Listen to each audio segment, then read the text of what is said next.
Hello, and welcome to Before the Storm, Town Hall Theater's companion to our fundraising production of FantasticLand. My name is Briel Pomerantz. I play Miranda Tots in FantasticLand, but tonight I'm your moderator and host. I am so pleased to be part of this theatrical production for Lockett Town Hall Theater. It is literally my hometown theater. I went to middle school down the street, and it's just one of my theatrical homes, and so I'm so glad to be here with you today. So joining me on Before the Storm is our fantastic director and editor, Alysia Homminga, two of our actors, Dorian Lockett, who plays Stuart Dietz, and Heather Kellogg Baumann, who plays Elena Springer. Welcome, lovely humans. Let's get down to some questions. Woo. I'm gonna start with Alysia, or as we lovingly call her, Allie. Can you tell us a little bit about your theater background and what was your sort of path to directing? Yes, so I did start as a performer when I was pretty young. About like late elementary school, I started performing community theater productions, and then I started doing these school productions in middle school and high school, and then it wasn't until college when I discovered my passion for directing. I took a directing class with my mentor, Ed Venta, and I learned so much from him. And then from that class, I met a woman who asked me to direct her senior thesis project, which was a one-woman show called Beauty's Daughter by Dale Orlando Smith. So I directed her in that, and then it just kind of, everything kept snowballing after that. I was asked to assistant direct 12th Night with one of the faculty at Kalamazoo College, the college I went to. And then I studied in New York City at the Lee Strasberg Institute, and so I trained in method acting and directing. And while I was there, I was asked to direct a comedy production over the summer. And then I guess one thing just led to the next. And then when the pandemic hit, it was about the same time I was graduating. So I've been trying to do work virtually, and I ended up finding Town Hall Theater because I lived in South Lake Tahoe, California, and my partner's from the Bay Area. So, he was very in tune with the theaters around there, and I started looking and researching, and I'm really glad I found FantasticLand because it has been a huge learning experience and also just a great opportunity to work with such talented and experienced actors and production staff. Great. Can you tell us a little more how you got involved in this particular production? Yeah, it's kind of funny. I was doing research and I found a Facebook group that is all about auditions and opportunities in the Bay Area, and I saw Town Hall Theater's call for a director, and just on a whim, because I'd never done anything as big as FantasticLand, I was like, I'll apply. And then they asked me to do an interview, and before the interview I read part of the book, the little sample of the book that's online, and the sample of the script that I had been sent, and I just really saw a very clear vision in my head that I wanted to do this as mockumentary style. I wanted to make it into a TV show type of a thing. A theatrical miniseries is kind of what I've been calling it. And when I went into my interview, I kind of pitched that idea, and Michelle Ianiro especially was really behind it, and they selected me to direct the production back in November, I think it was. So I've been a part of the FantasticLand team since November. Great. So you talked a little bit about your vision for FantasticLand. Did any of that shift once we got into rehearsals or as you began to develop the project? Yes, I think the biggest thing that shifted and changed was the way that the episodes were going to be presented, the length, and how many there were. So because the three of you were at the first rehearsal, you know that everything was taking a lot longer than everyone had expected.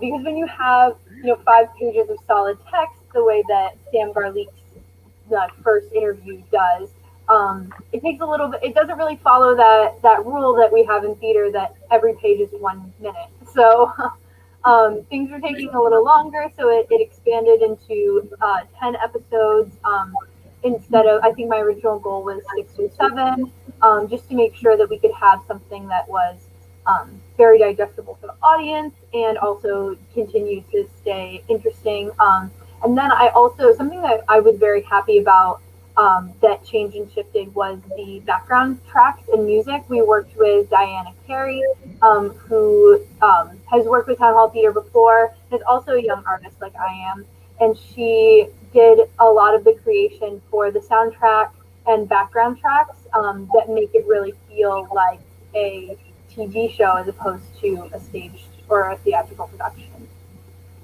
Great. I wanted to ask you about your approach to working with actors sort of in the virtual space, and how it was different than working with people in person or, in a stage setting, theatrical setting. Yes, it's very different.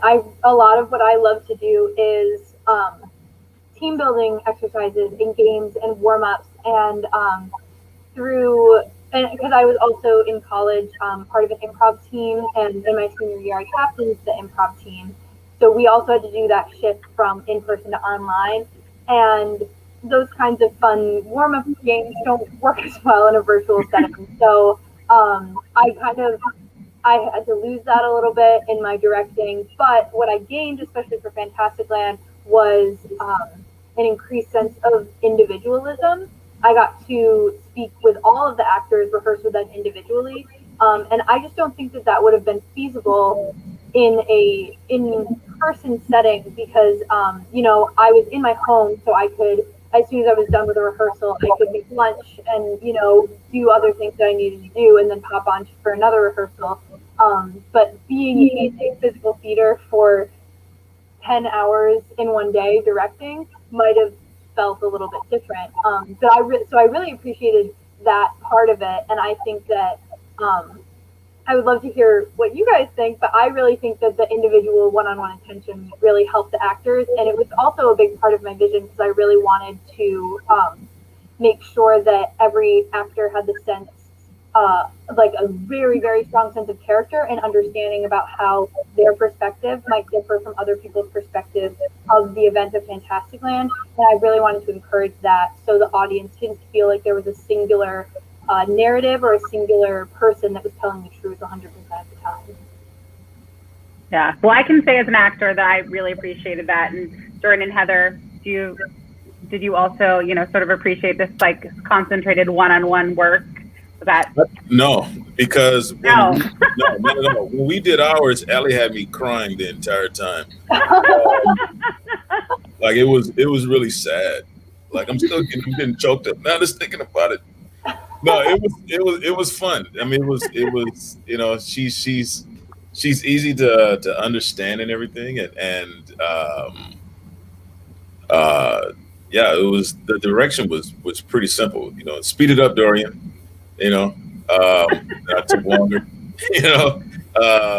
But no, like she broke it down in the parts where she needed to break it down. It's like any other director. To me, the stuff is no different than actually being in person. I actually kind of like this better because no one can smell my bad breath. So, all right. But it was good. I enjoyed the process of this thing. I didn't realize at first, like an idiot, that we had to memorize the stuff. I thought it was going to be, the guys want to have my script and be able to read it. And then once I realized that I had to do some work, I got sad. But no, it was fun. I enjoyed it a lot, though. Yeah. Yeah, I mean, I think the uniqueness of this show, for me, it's like having these individual rehearsals. That's I'm not working with any other actors in my piece, so it doesn't really make sense to include them in the first place. But I think there's something really interesting. At least I kind of I felt like because a lot of this show, everyone's so isolated at times, that it actually was kind of nice that I didn't really know what anyone else was doing or how anyone else was getting on, because that's kind of, at least my part takes place earlier on before there is a lot of interaction. And so it was kind of nice to be like, I understand what's going on in mine. I don't need to understand what anyone else is going through, because that's not where my head's at in general. Yeah. Like I really enjoyed the direction of think of it like you're an actual documentary, and you have the other person, the host, whatever, on the other side of the camera views, and then you got there's certain paragraphs that I had where it felt like that person could have interjected and asked a question. So now I'm starting a new thought, new frame of speaking and everything, and it was really great. I enjoyed the shelter, like Heather said, like being alone is with this, because it is just a huge monologue, and not seeing everyone, and then finally seeing everyone. When we reviewed it a little bit, it was surprising, and the different things that Ali came up with was just wonderful. I really enjoyed it. Thank you. Well, thank you all for sharing, and thank you, Ali, Alysia, for sharing all that. Now, I want to shift some questions to our actors, some more questions to Dorian and Heather. Let's start with you, Heather. What was your sort of approach to the process of acting in the virtual space in either this production or as we've shifted to that in the past year? What has that process been like for you? It's been weird. I mean, it's so bizarre.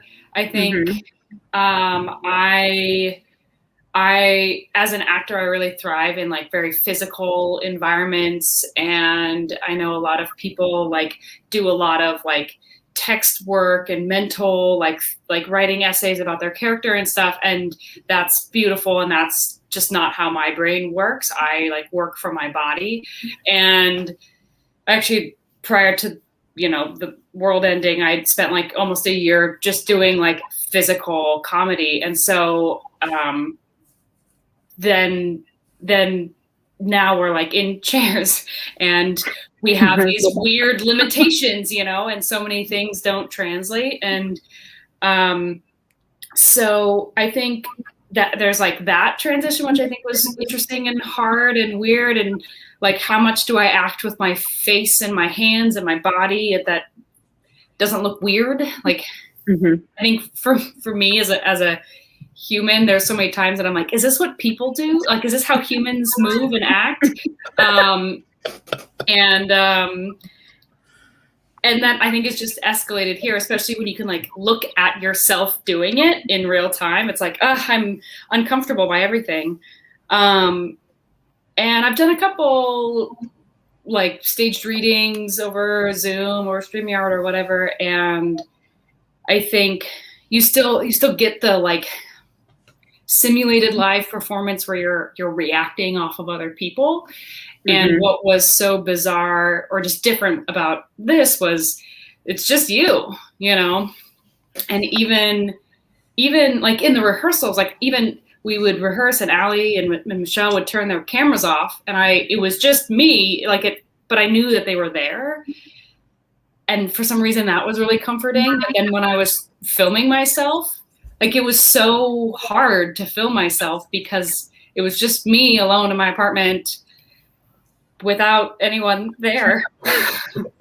Which is just weird. But it's like there's really like very little difference between our rehearsals and the filming, because the setup was the exact same. There's just Ali wasn't there. I needed you. I needed you. Dorian, would you like to chime in with some of your experience? For me, piggyback on what Heather said. For me, this whole thing was it didn't bother me not one bit. Transitioning to video and on the internet and everything, Zoom or whatever it is. because I always, I see it as all the same. Just because we're not touching each other, I'm still talking to you, still having a conversation with you. I can still see you. The hardest thing was for this piece was self-directing, right? Because I'm self-directing for a longer period of time than I would have if I'm auditioning for something, but you still have to self-direct yourself. But knowing that, I'm gonna mess up at this certain part, whatever, and then I gotta, okay, all right, then I have to like do a trick in order for me to get over the hump. Maybe I move my hand or certain ways, just like being on regular stage. Sometimes we'll hit a wall, and the wall will be broken down only if we like blink a certain way, or somebody else looks at us. Okay, thank you, I got you. So, but it was fun. I mean, I enjoyed it. The first time I recorded it, it sucked big time, and about the 15th time I recorded it, it was sucked. like it was. Dorian brings up a good point of being our own worst critic. Right. It really was. It really did. Because I'm getting through one part, and then I'm trying to figure out, do I break up the different scenes, or do I do one straight take of it, one straight monologue, and how would that look? And then am I going to get yelled at? But Alex, she already made me cry once. So then I was like, man, but no, this whole thing was easy. Like I'm one of a few people that I've spoken with actor-wise that transition into this phase with no problems whatsoever. It didn't bother me, not at all. Like I still see you guys, right there. All right, we still joke and laugh and everything else. And if we wanted to have a toast, whatever, somebody will bring up a drink. Hey, let's toast. Done that. I even had one person. He had actually brought out a hummus tray, and he put it out in front of. Look, we're all going to eat hummus, and he's like, well, I don't have no damn hummus, man. But it was this whole process has been fun. It hasn't been bothering me not one bit. Mm-hmm. Great.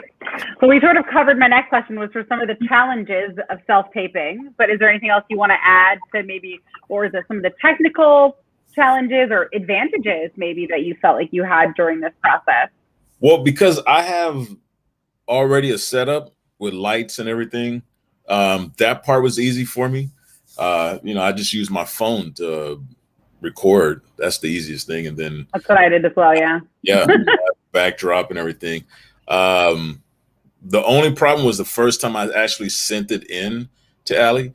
Like, I think it was dim. It was like yellow, and you could see maybe this part of me, right? I think it was cut off, whatever.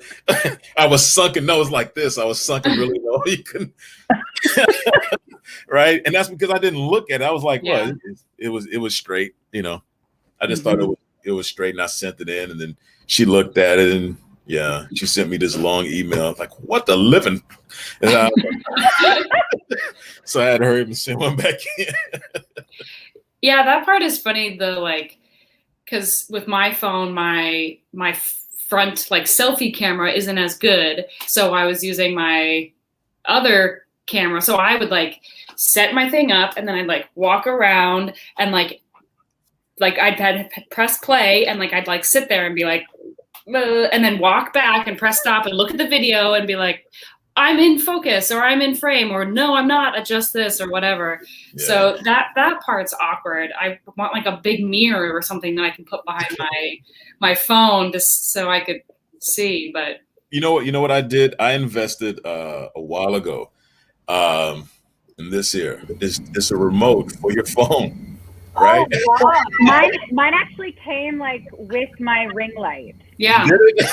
Yeah. I have one as well. I have one as well, but my phone is old. It's too old for it to work. It just when you press play, it just takes pictures until infinity, until you turn the phone off.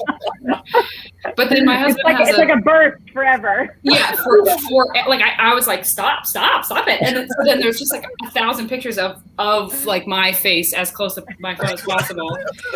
But then I was like, this is broken. And then I used my husband's phone, and he has I don't know, it's nicer and newer, and it worked perfectly. And I was like, oh, great. Well, okay. And then also I have a lavalier because I wasn't sure if my other mics would pick it up, so I bought a lavalier, right?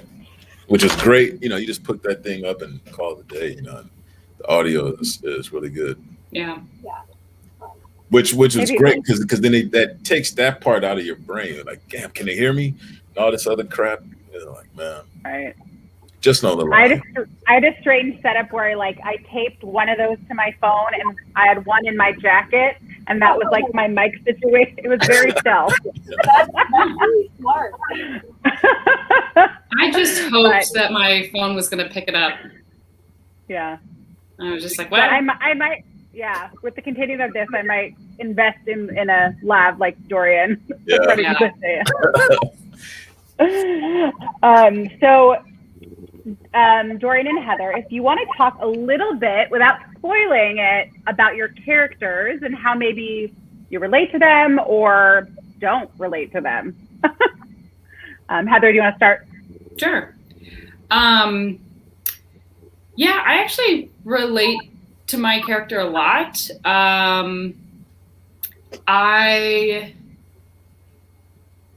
Without spoiling a lot, as I kind of said earlier, a lot of what I talk about is more kind of in the first handful of days. Whereas I know, obviously, as you get deeper in, people are talking about like, it's been a month since we've been here, or whatever. And so I think the way that she the way that she sees people is similar. Just the fact that what takes place in FantasticLand, the fact that could even happen is inconceivable. And that humanity is that way, and reverts to some sort of animalistic whatever. That's a lot of her point of view, which I also cannot imagine being. I'm very passive. I'm a very passive person, and I can't imagine enacting anything close to what happens, and so I really related to that and that kind of approach and that just sheer shock at everything. Yeah. I just want to pop in and also let the people in our audience who have read the book,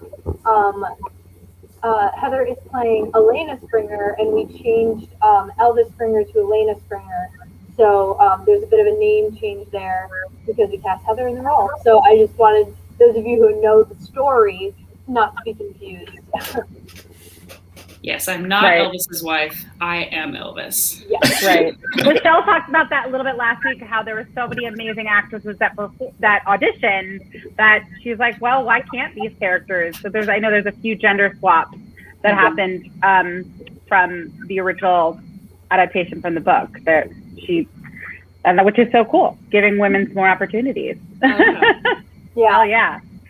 I love your character. I've watched your episodes and I love it. I love what you did. So, all right. So Dorian, tell us a little bit about your character and how you might identify with him or not. Well, we're older. There you go. So, I actually identified with quite a bit. He was very, very easy to read, and a person that I could get into really easy.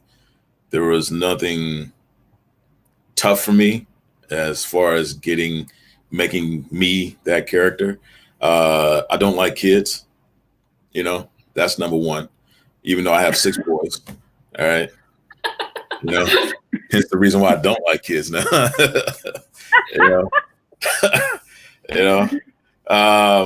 But no, his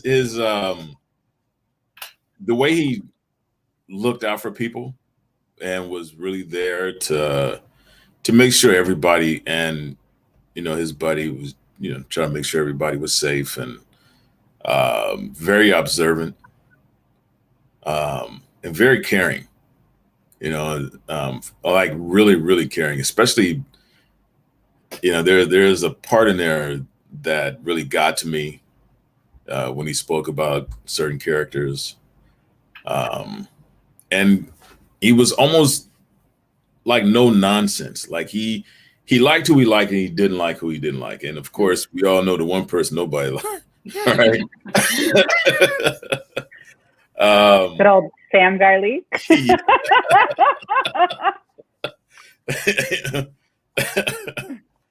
But yeah, I mean, he's a funny guy, and his humor is just straightforward. It just comes across naturally. Yeah, I mean, I really, really, really liked him. Like, he's the kind of guy that, I could actually sit down and have a talk with and have a drink with, whatever. He's not like the other one, like Sam. No. He had to throw some lettuce in Sam's face. This guy. This question is, I guess, for all three of you. So where can we follow your work, and what are some maybe upcoming projects that you have, things you're working on? I'm working on losing weight again, right?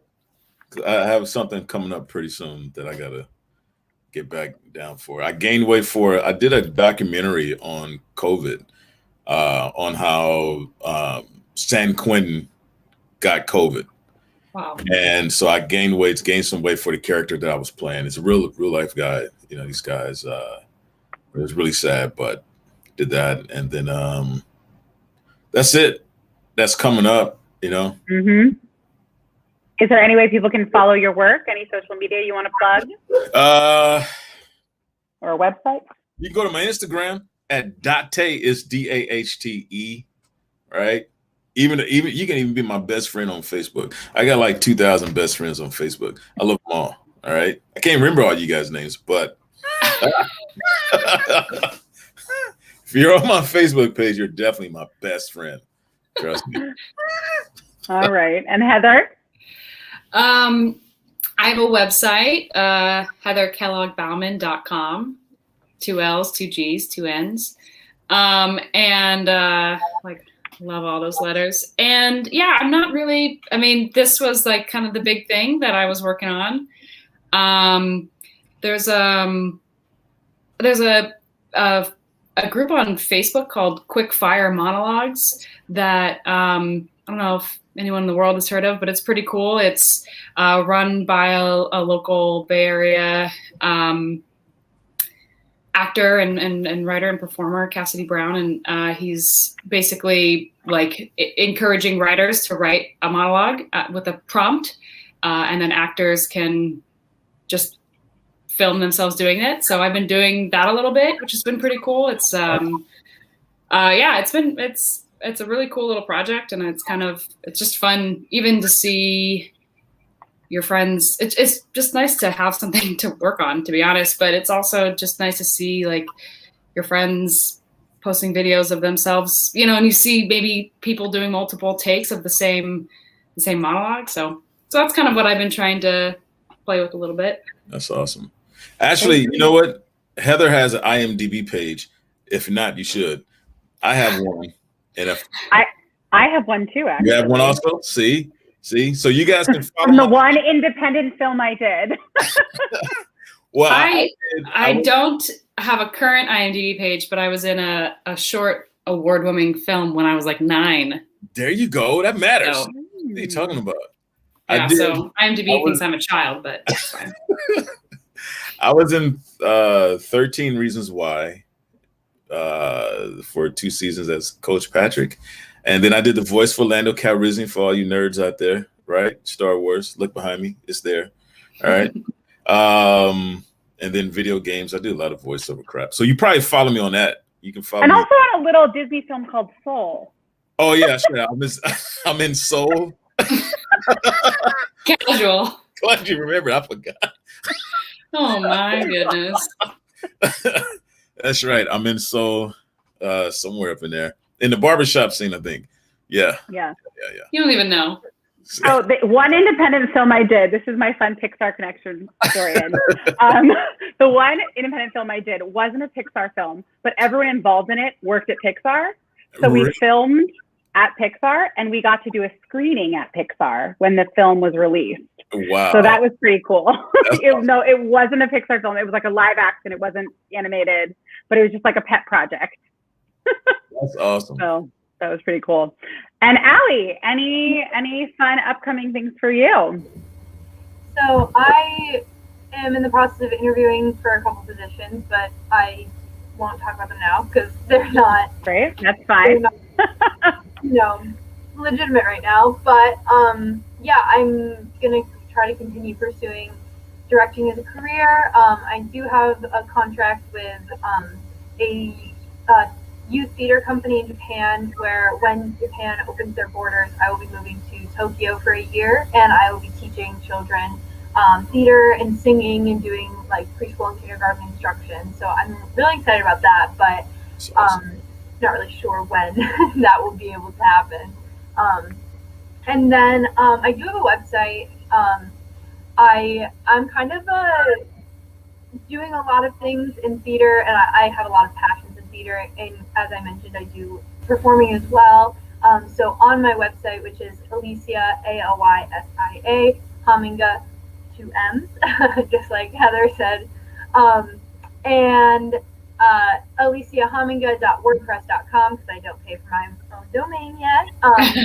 And so you can see any projects that I may be working on, my resumes, stuff like that. And then I am on Instagram, Facebook as well. My Instagram is at Ally, ALY, Hom, 2Ms, 29. Great. Now, that's the end of our questions, unless you guys have any questions for each other. Anything? No? All right. We're going to move on. When did you first started acting? That's what I want to know. Okay. It's a good one. When I first started acting? Yeah.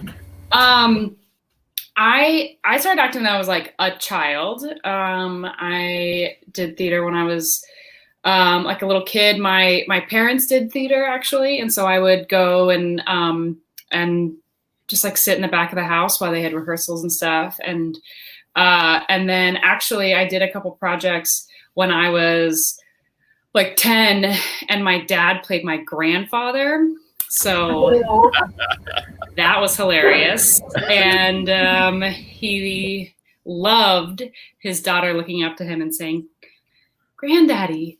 But yeah, and then I kept doing theater, and I think it was like in high school when I realized like, oh, every person that I enjoy being around and that makes me feel good about myself and feel supported and loved has been in the theater. And so, I went to college for theater and then just kept on going. Yeah. What about you, Dorian? Oh, I was. How did you become a Pixar voice? Hilarious. Actually, I did an audition with Pixar, and I was slated to be the just a scratch artist for it, which is scratch artist in the voiceover world is just somebody who comes in and help to develop the film, the actor. Once they get their first or second script up, and then over about 3 or 4 years, you're going back and forth to the studio and recording the new scripts and everything else. And then they hire their main actors, and then they kick you to the curb. But in my case, I got lucky. They said that they actually enjoyed my performance enough, and they created the character for me and named it after me.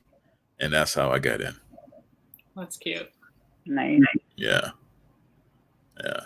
I started acting at Chabot in 2001, Chabot Junior College. And if you guys do know her, Margot Hall, right, was one of my instructors. Stephanie Hunt and Joel Mullenix, they're over at Z Space. and Dove and Linda Hassan, which I've done video game. I did a Tomb Raider video game with Dove Hassan, right? It's awesome when you get to work with your instructors afterwards. So with Margot actually propelled my career left and right. Like there's 3 moments in my life where like after I did the Merchant of Venice and I played Shylock. Up until then, I was kind of all right. But then she comes after that performance and gives me the greatest hug ever and the greatest compliment ever. And she says, "You're finally an actor." All right. I was like, holy shit, am I now? All right. So what's next? And then some years later, she got me hooked up with African American Shakespeare Company. And then from there, she got me hooked up with what used to be Ubuntu Theater Company. Now it's the Open Theater Project.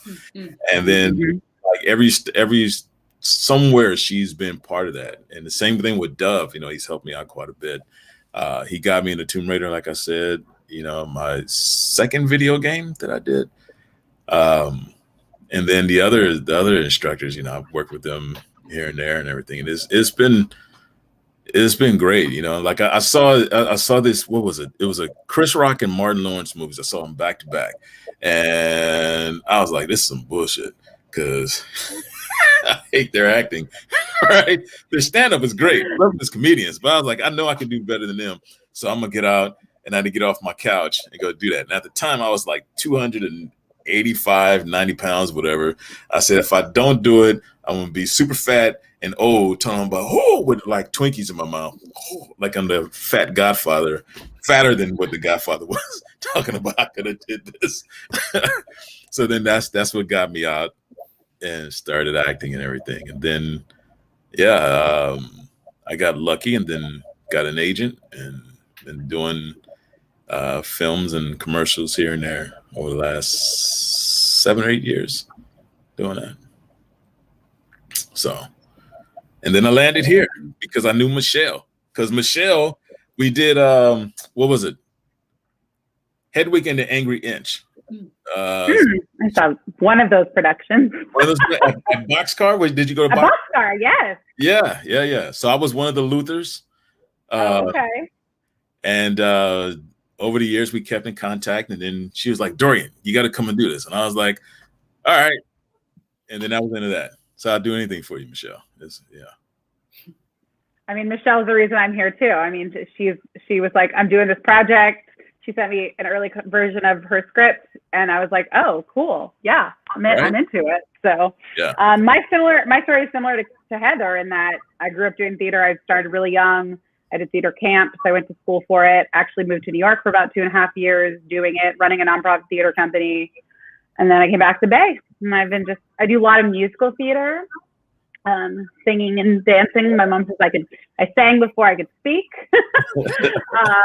dancing and doing all that, and have performed all over. But yeah, it's what we love, and we're all figuring out a way to make it work. Yeah. And Dorian, you seem like you're very suited for this because like a lot of what you do is you can do sort of on your own, and on your own time. So that's great. Yeah.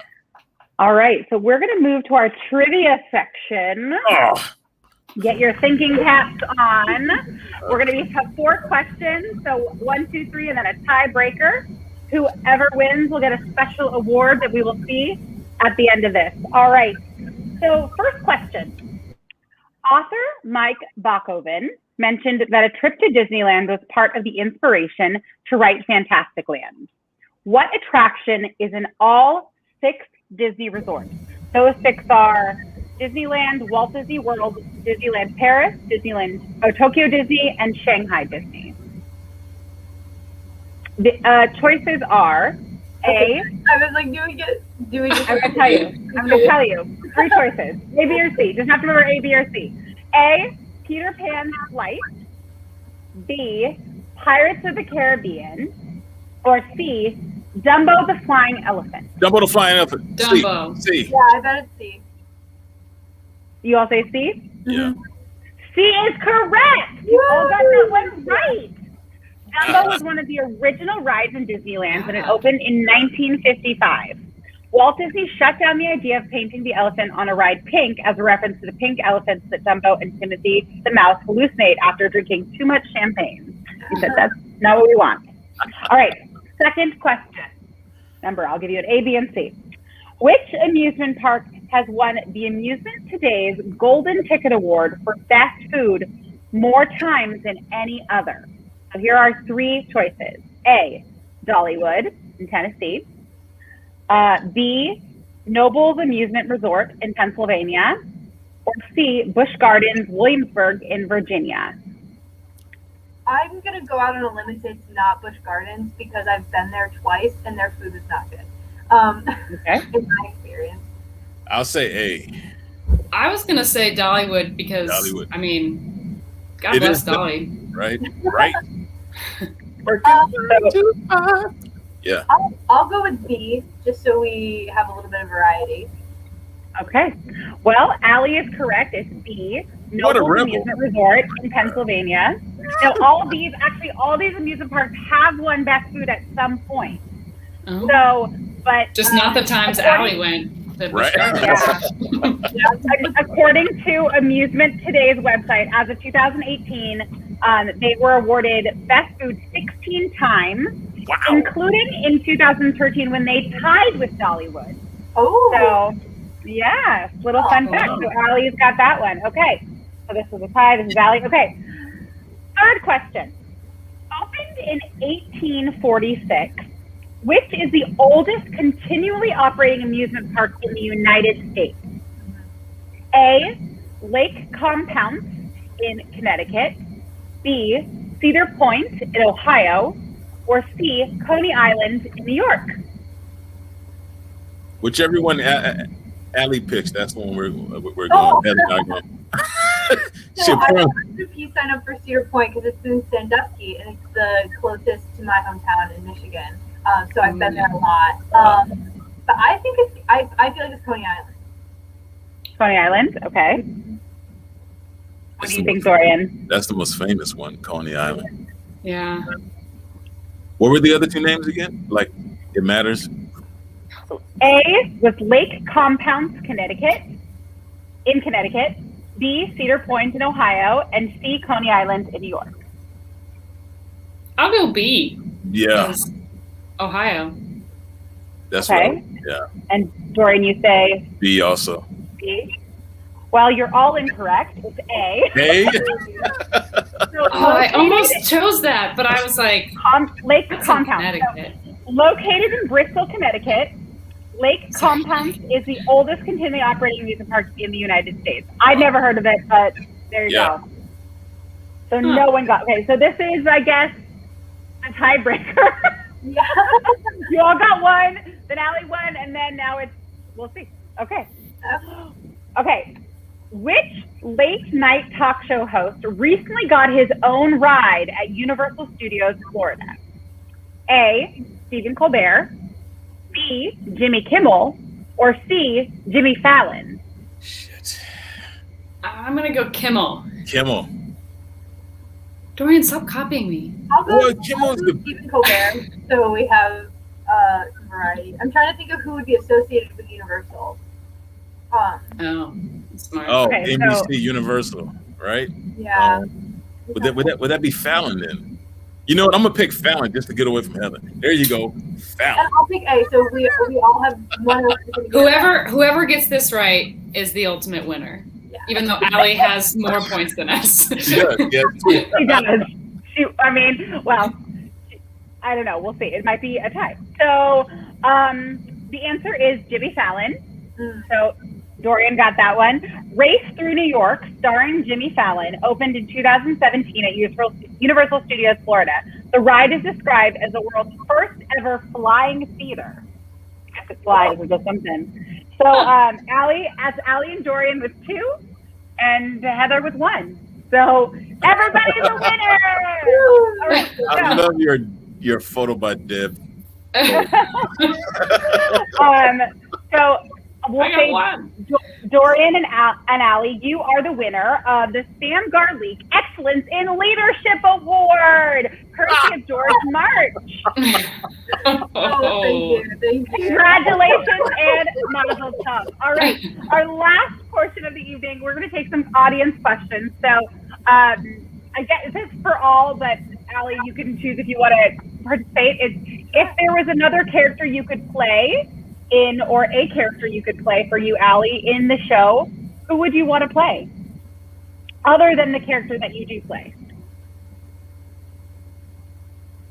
And you can say, I don't know. And that's okay too. Oh, you talking to any of us? Or just Allie? Yeah, Oh, no, any Sam. of you. For her, since you didn't play a character. Sam. You want to play Sam? Yeah. You want to play your nemesis? Yeah, I would definitely rock the shit out of Sam. Yeah. Oh yeah. Yeah, I don't know. I think I don't remember any characters' names, but there's one of the, I think she's part of the Shop Girls, and she's just she's like G.I. Jill or something like that. I don't know. She just kind of seems. Oh, Jill Van Meegeren? Jill the Soldier or something. Yeah. She just sounded like kind of a badass, and I was like, I can get behind that. Mm-hmm. I liked her too. I also liked near the end, Gemma, I think her name was, the nurse. Yeah. Yeah. Yeah. Pretty cool. Mm-hmm. Allie, who would you want to put yourself as in the show? I perhaps Claire Ann Clark. I think she has a special type of crazy that would be really interesting to try to portray. And I think Shauna Statnick does a really good job doing Claire Ann Clark. Or Gemma Albers. I think Gemma Albers also is just like, her character is so deep. She's a first aid station person, so she's one of the only somewhat unbiased voices coming out of the park, and but she has to reckon with that as well. You know what it means to serve everyone when some people are perpetuating more violence than others, and you know, keeping that unbiased nature actually end up harming more people in the long run. Mm-hmm. So, yeah. Great. Okay, so another audience question. Again, for everyone, what would be your dream project to work on or person to work with? You can answer both.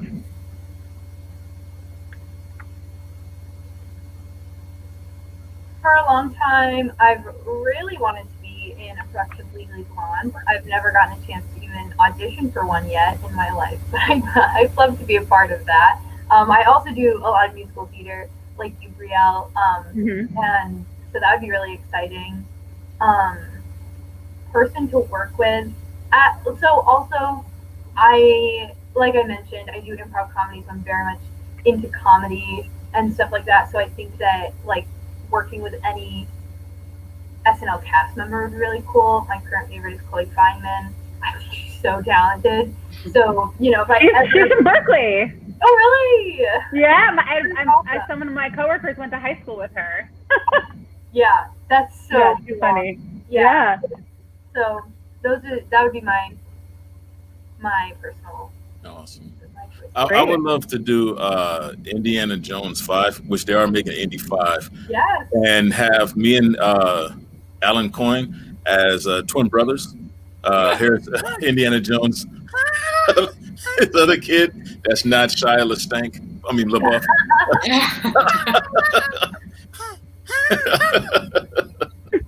Yeah. All right, Heather? I don't have anything specific, I think. I think any project that I work on or get to work on that's I feel like I've worked on several projects over the years where like everyone involved, like every person involved is just great. Like there's no one like, oh, that person's annoying. Like just every person is great, and because of that, I'm inspired to, and also just like so talented. And I think those types of projects like inspire me to work harder and be better. And so any opportunity to have that, I love all types of theater. I think I do love like physical comedies. So any type of, I don't know. I did like Moon Over Buffalo at Town Hall like a million years ago, and that was just one of the most fun shows. And now it's like one of those things where the cast was great, and it was just fun to play every night. And just that kind of opportunity where you're just like, you have to be, that timing is right on point. The moment that one door opens, the other person's slamming another, and just being able to be that in sync with the cast and just being like goofy and ridiculous and sweaty at the end of the night because you've been running for 2 hours, that's the kind of stuff that I'm like, I get excited by for sure. Yeah. I love those kind of farcical, like, of course. Yeah. Yeah. Comedies. I don't know what I would say. I'm sure I have a list of dream roles we don't have to get into right now. So there's a lot of them. So, and then some I need to age into because I'm in that weird spot where I'm a character actress. So like, I'd love to play Mama Rose one day, but she still looks too young, even though she's not so young. One day. All right. Alan Coyne had a question for Dorian. How much do you miss him? I miss him like the desert miss the rain. That's how much I miss him. I do. Have we all worked? Dorian and Heather, I think all of us have worked with Alan at some point. Unfortunately, yeah. Unfortunately. Alan Coyne. Oh, we love you, Alan. Love you. Yeah. We worked together in Danville. Mm-hmm. Yeah, the Danville. I forgot the name of the damn show already. I did a show with him at Town Hall. Gaslighting, something like that. Shit, yeah. Something like that. I don't know. All right. I think that's all we didn't have a lot of audience questions tonight. So I think that's it. So I want to, again, thank you all for my guests who joined me today and everyone out there, all of our audience who joined this episode of Before the Storm. And, people can watch it later. So maybe you'll be seeing this later. Our next installment of our theatrical series is episode 3, and it'll be released tomorrow, Tuesday, March 16th. And episode 4 will be released Wednesday, March 17th, St. Patrick's Day. And for all the information about the show, you can go to www.townhalltheater.com/FantasticLand and donate. And if you don't have your pass yet, get your digital pass. You can see all these amazing episodes. Thank you, Allie. Thank you, Dorian. Thank you, Heather, and all the wonderful. Yes, thank you. Thank you very much. Yes. All these volunteers who put on this kind of one-of-a-kind event that we have, this amazing fundraising event. Again, I'm Briel Pomerantz, and I'll see you at FantasticLand. And stay tuned for a promo for next time on FantasticLand. Yay! Bye. Stay away from kids in amusement parks.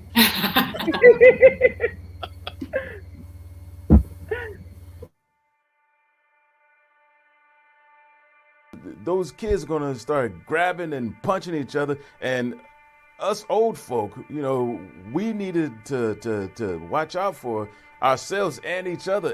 I played Jill the Soldier in the park, but I had to become Jill the Soldier to get out alive. Brock held the flare above his head, and he said, "You think you're safe, you're not."